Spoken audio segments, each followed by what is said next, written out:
I am Bishop David Nhlapo, the Executive Director of SANARELA. SANARELA is the South African network of religious leaders living with or personally affected by HIV and AIDS. It's very imperative that we need to have more of these dialogues because there's a generational gap between us, the old generation, and the new generation.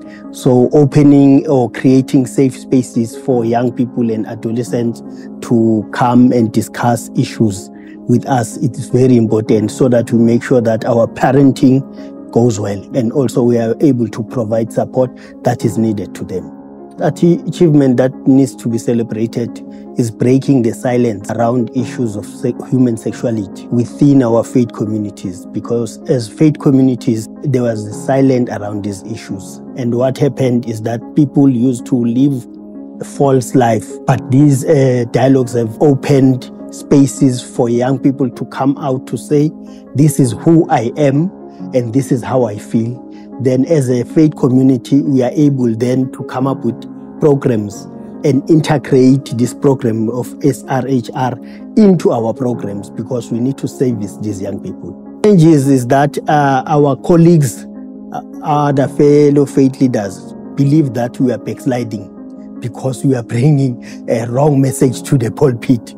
Because according to them, we should be talking about going to heaven and making sure that people are purified.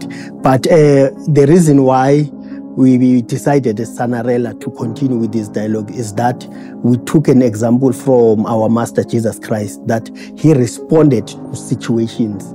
So we can't be responding to issues of yesterday, today.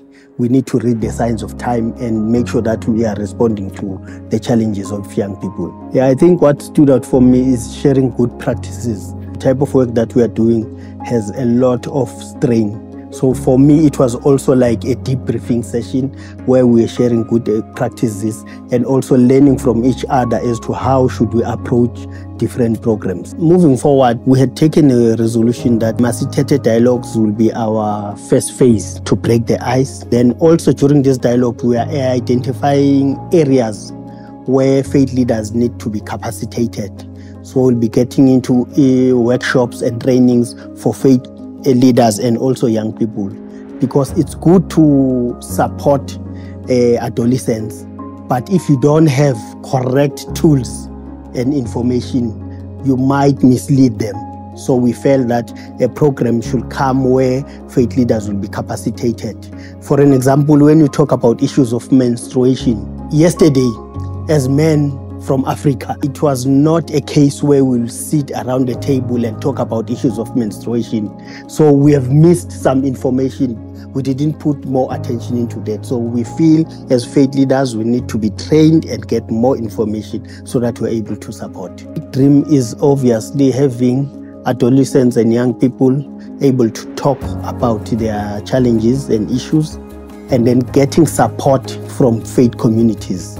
The ultimate goal is to make sure that faith communities are safe spaces whereby when adolescents are not able to access services and information from other institutions, they can run to faith communities and find that we are equipped and we are able to assist them.